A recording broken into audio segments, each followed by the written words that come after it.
Natalia Putri. Saya mahasiswa PPG Angkatan 2 tahun 2021 di Universitas Muslim Nusantara Al-Wasiyah Medan. Saya akan mempresentasikan hasil video peer teaching saya pada tanggal 22 Juni 2021 yang berjudul Perlindungan dan Penegakan Hukum di Indonesia. Mari kita saksikan. Assalamualaikum warahmatullahi wabarakatuh.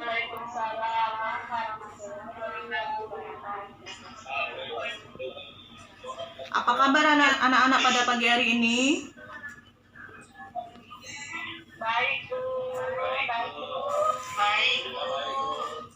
Alhamdulillah semua dalam keadaan sehat walafiat. Kita sama-sama mengucapkan puji dan syukur kepada Allah Subhanahu wa taala, Tuhan kita yang menciptakan kita sehingga kita bisa bertemu pada pertemuan kita pada pagi hari ini.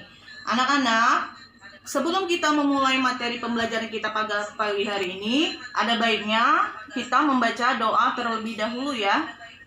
Silakan, siapa yang mau memimpin baca doa pada pagi hari ini? Iya, silakan. Iya, semuanya berminat semua nampaknya ya. Ya, silakan kita coba Kurnia yang memimpin doa kita pada pagi hari ini. Silakan Kurnia.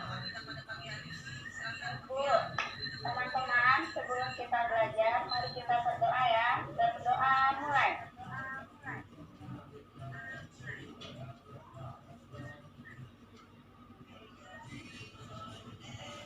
Selesai.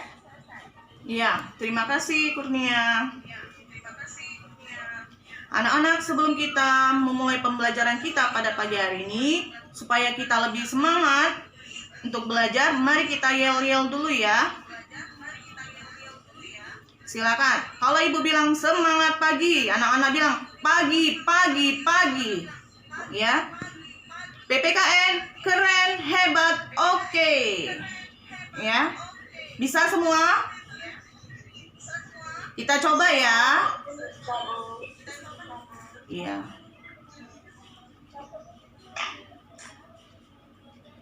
Semangat pagi. Semangat pagi.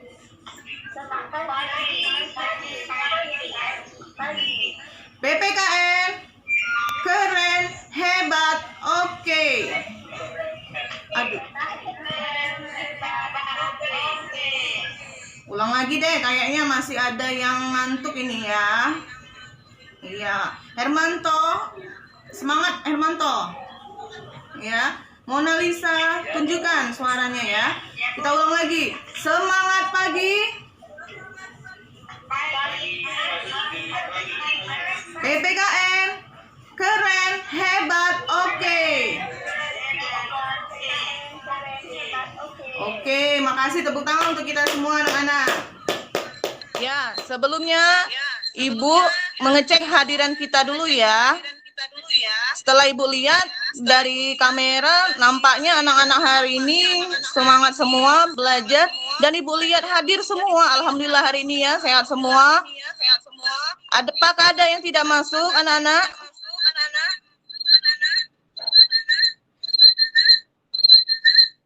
Hadir semua, Bu. Iya, hadir semua. Coba Ibu panggil dulu ya namanya. Dinyalakan kameranya anak-anak ya. Evi, ada Evi? Bu. Ya. Hadir. Evi ya. Rohima. Hadir, Bu. Mona Lisa. Hadir, Bu. Sandra.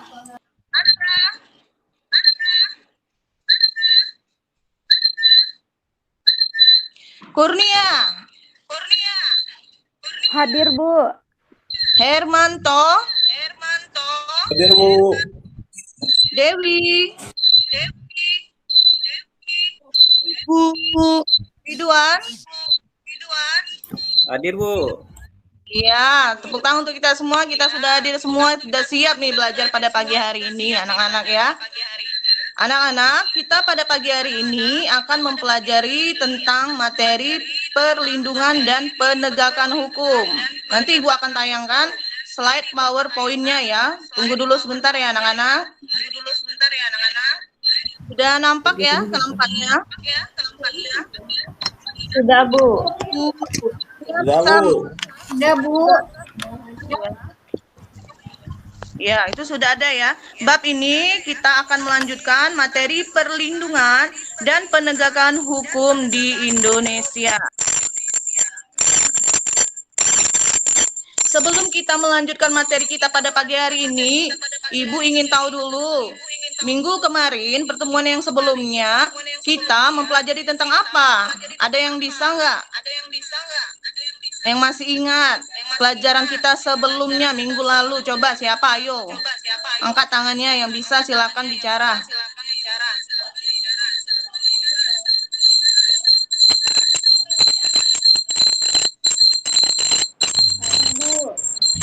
Iya, silakan Kurnia. Materi minggu lalu apa Kurnia? Tentang kasus pelanggaran HAM, Bu. Iya, tentang kasus pelanggaran HAM. Ada yang lain yang masih ingat? Yang lain? Coba siapa?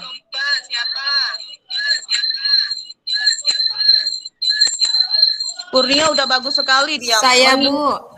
Oh iya, Mona Lisa. Silakan Mona Lisa. Tentang apa kita minggu Kalau pertemuan? tidak salah tentang hak asasi manusia, Bu. Iya, tepat sekali ya. Materi kita tentang hak asasi manusia, tentang kasus-kasus pelanggaran HAM. Baiklah anak-anak, hari ini kita akan melanjutkan materi kita, yaitu mengenai perlindungan dan penegakan hukum di Indonesia. Masyarakat selalu mendambakan kehidupan aman dan damai. Kehidupan aman dan damai dapat terjalan dengan baik apabila adanya tata aturan di dalam masyarakat, yaitu adanya hukum ya. Melalui materi ini kita akan memahami lebih lanjut apa itu perlindungan dan penegakan hukum. Nah, di sini Ibu tampilkan slide tujuan pembelajaran kita pada pagi hari ini anak-anak. Jadi, kita belajar itu bukan hanya belajar, kita mempunyai tujuan. Dari tujuan kita akan mempunyai manfaat dari pembelajaran kita pagi hari ini ya.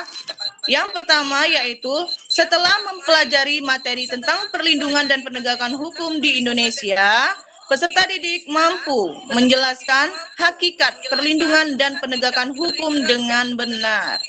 Yang kedua, setelah mempelajari dinamika pelanggaran hukum, peserta didik mampu mengevaluasi praktik perlindungan dan pelanggaran hukum dalam menjamin keadilan dan kedamaian di Indonesia. Bisa dipahami semua anak-anak ya? Nah, di pokok bahasan materi kita, yang pertama yaitu mengenai hakikat perlindungan dan penegakan hukum. Ini ya. Video di layar ini sudah? Kita lihat coba. Ibu ada gambar tuh di layar. Nampak semua enggak? Hermanto bisa lihat gambar yang Ibu tampilkan? Bisa, Bu. Bisa. Ada yang berkendala? Dewi gimana Dewi? Kurang besar, Bu. Kurang besar ya? Iya, Ibu agak kecilan ya bikinnya ya. Ya, tapi kelihatan ya Dewi ya di situ ya. Oh ya, sudah jelas, Bu. Jelas ya. Makasih ya Dewi ya. Nah, kita lanjutkan. Anak-anak sekarang coba amati. Ada 3 gambar yang Ibu berikan. Ya, Ibu beri waktu sedikit untuk anak-anak mengamati gambar tersebut. Coba anak-anak amati dulu ya.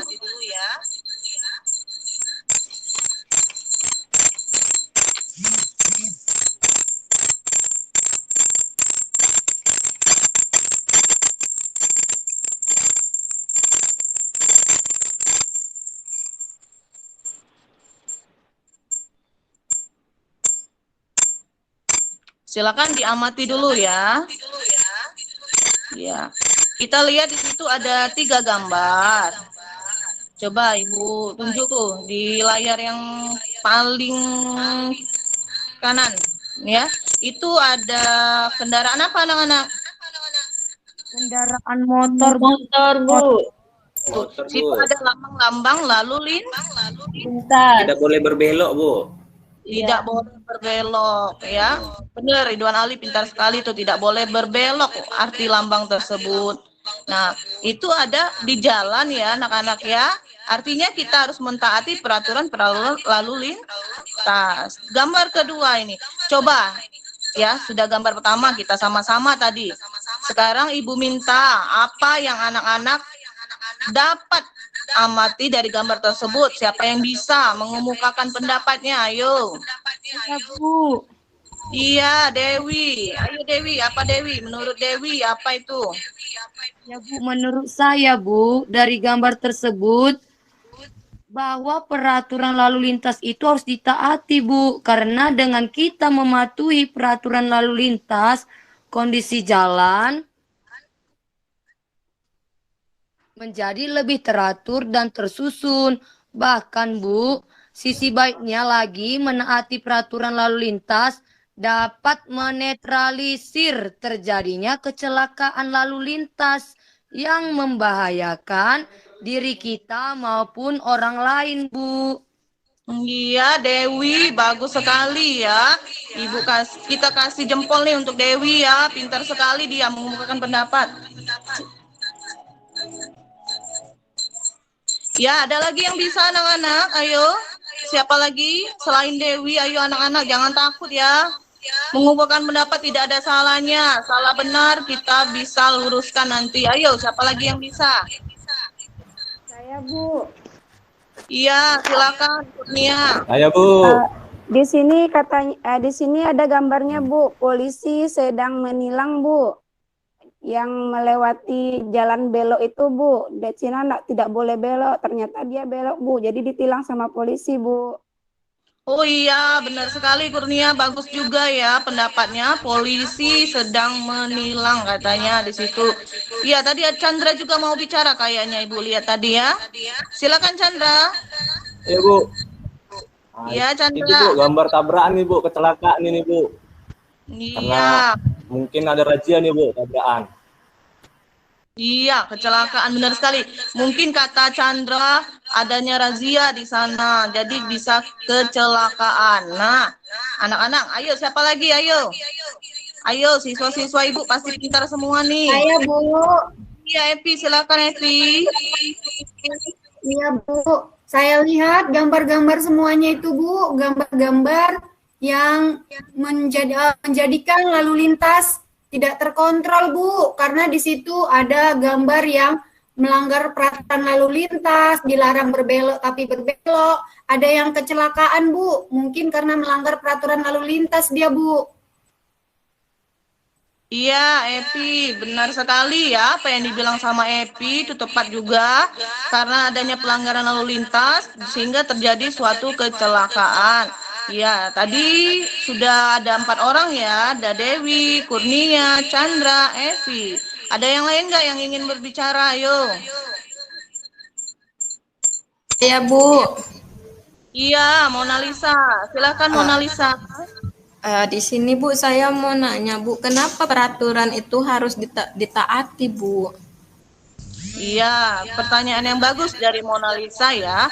Kita lihat dulu gambarnya anak-anak ya. Kita simpulkan apa yang kita dapat dari gambar tersebut. Tadi teman-teman kalian sudah memberikan pendapatnya masing-masing.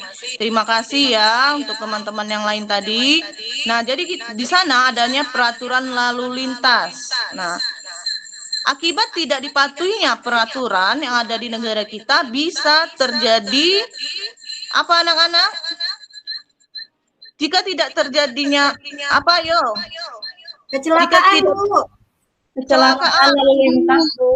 benar sekali yang membahayakan nyawa sendiri dan nyawa orang lain seperti kata iya seperti kata Dewi tadi ya. Jadi anak-anak simpulannya apa? Yang kita dapatkan dari kesimpulan pada gambar tadi, apa yang bisa kita ambil? Kita kaitkan dengan hukum apa? Saya, Bu. Saya, Bu. Nah, Tuan. Nah, jadi kita harus mentaati peraturan, Bu, supaya kita hidup tertib. Cuman saya mau bertanya, Bu, saya kan belum punya SIM, Bu, tapi sudah boleh bawa motor tuh, Bu, ke sekolah. Gimana tuh, Bu, gitu? Apakah Nah, boleh seperti itu? iya, terima kasih Ridwan ya pertanyaannya. Iya, banyak sekali anak-anak ya. Teman-teman kalian ke sekolah sudah pada berani semua tuh, nggak ada SIM, tidak ada helm, tapi tetap saja membawa kendaraan kemana-kemana, ya. Itu harusnya tidak boleh. Anak-anak harus punya SIM dulu, ya. Umur berapa kita bikin SIM? Syaratnya itu umur 17 tahun sampai 18 tahun ke atas. Nah, ya. Jika anak-anak sudah berusia tersebut, anak-anak bikin SIM, jadi aman. Nah, di gambar yang Ibu berikan, di situ kecelakaan. Ya, apabila kecelakaan, apa yang harus kita lakukan supaya diri kita aman? Kita memakai helm, ya, atau memakai jaket, kemana-mana helm, ya. Jadi tidak adanya kejadian seperti yang ada di gambar yang Ibu tayangkan, ya, anak-anak. Nah, itulah akibatnya jika hukum tidak dipatuhi. Setiap orang akan berbuat seenaknya sendiri. Benar nggak? Benar, Bu. Iya. Setiap orang akan menghalalkan segala cara yang dilakukannya untuk berbuat apa yang dia mau. Nah, ya, maka dari itu perlu adanya proses dan perlindungan penegakan hukum di Indonesia. Ya, kita lanjutkan ya. Kembali dilihat slide-nya. Kita masuk ke materi kita, hakikat perlindungan dan penegakan hukum di Indonesia. Ya, di situ kita lihat konsep perlindungan dan penegakan hukum. Nah, anak-anak lihat di situ Ibu tulis ya. Perlindungan hukum dilakukan dalam rangka mencegah terjadinya pelanggaran hukum. Ya. Jadi perlindungan hukum itu bisa mencegah terjadinya pelanggaran hukum. Selanjutnya kelihatan anak-anak ya.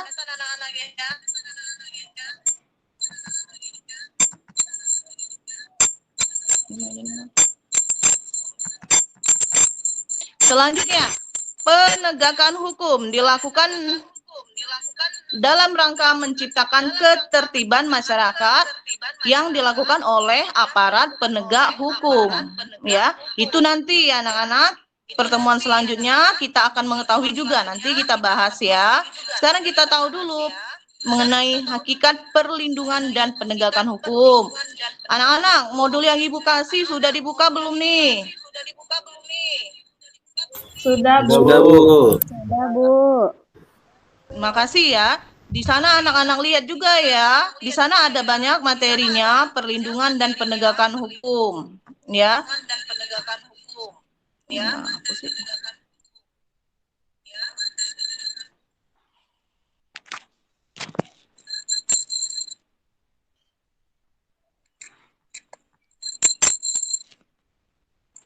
kita lanjut ke slide berikutnya ya.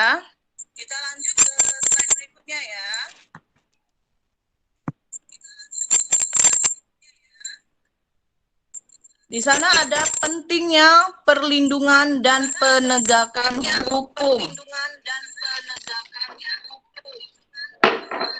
Kelihatan ya anak-anak ya? Iya, Bu. Iya, Bu. Ya, coba-coba lihat lagi.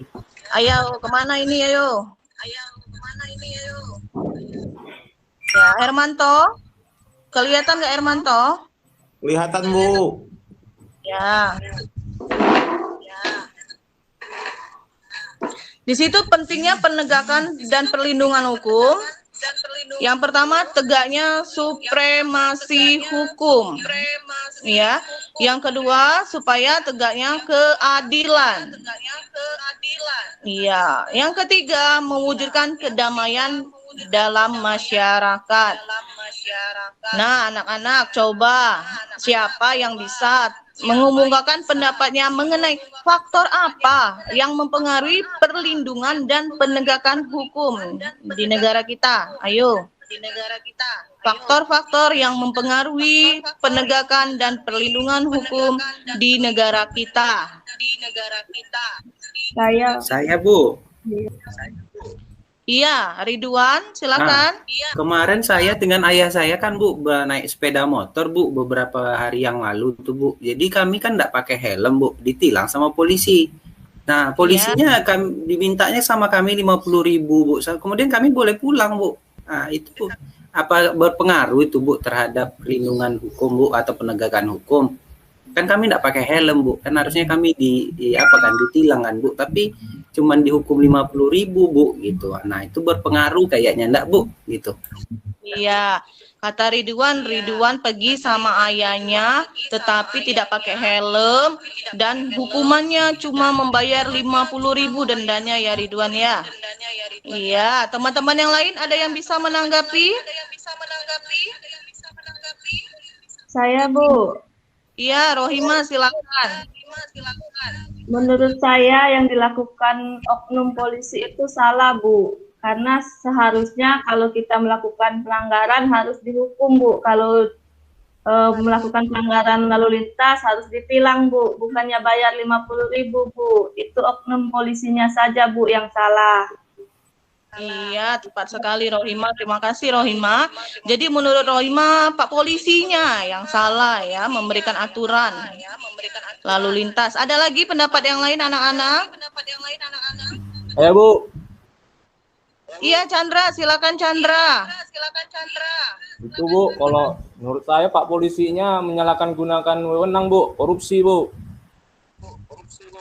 Oh iya, Pak polisinya korupsi, kata Chandra. Menyalahgunakan wewenang yang seharusnya bukan untuk dia, hal itu ya. Ada lagi anak-anak?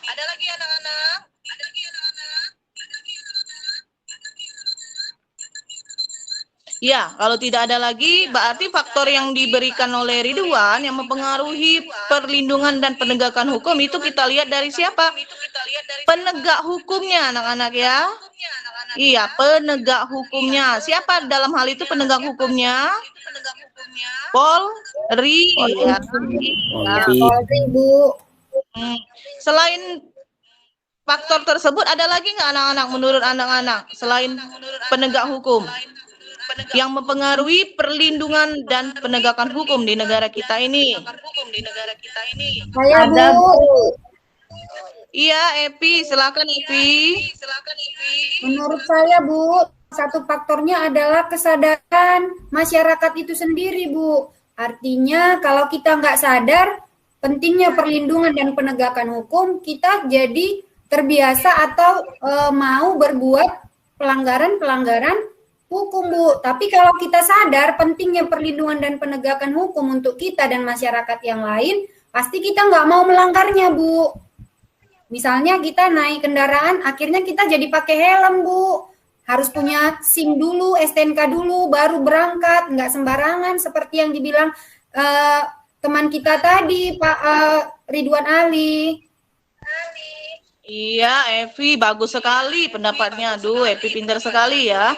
Artinya, yang dimaksudkan Evi dalam hal itu yang harus sadar itu masyarakatnya. Berarti masyarakat mempengaruhi ya anak-anak ya dalam perlindungan dan penegakan hukum. Masyarakat harus mentaati peraturan dan perlindungan hukum. Masyarakat harus sadar akan hukum, ya artinya masyarakat itu sadar jika di mana tempat kita berada pasti ada hukumnya. Iya. Selanjutnya apalagi ayo? Tadi Ridwan sudah bilang penegak hukumnya dari kasus yang dikemukakan Ridwan. Epi masyarakatnya. Ada lagi anak-anak?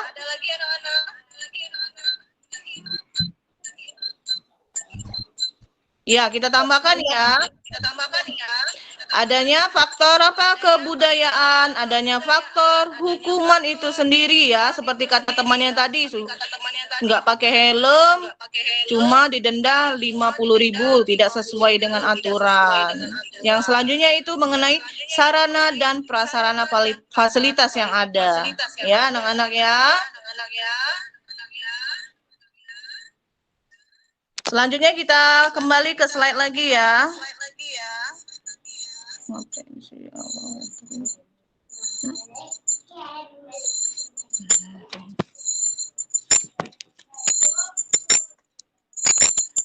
tuh lihat anak-anak ya, anak-anak bisa lihat. Jadi adanya kebudayaan, hukuman, penegak hukum, masyarakat, sarana dan fasilitas. Anak-anak bisa juga lihat di modul yang sudah Ibu berikan ya.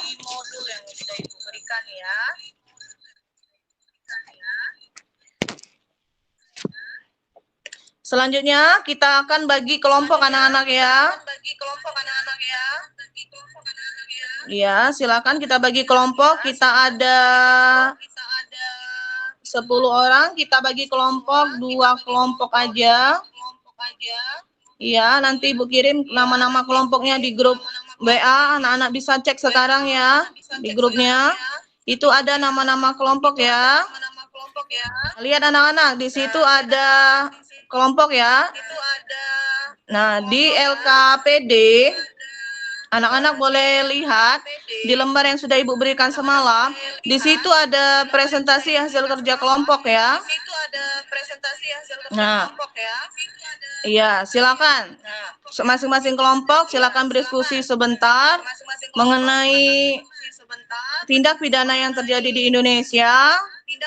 Apa yang pernah terjadi dan masalahnya sampai di mana sampai saat ini. Silakan anak-anak.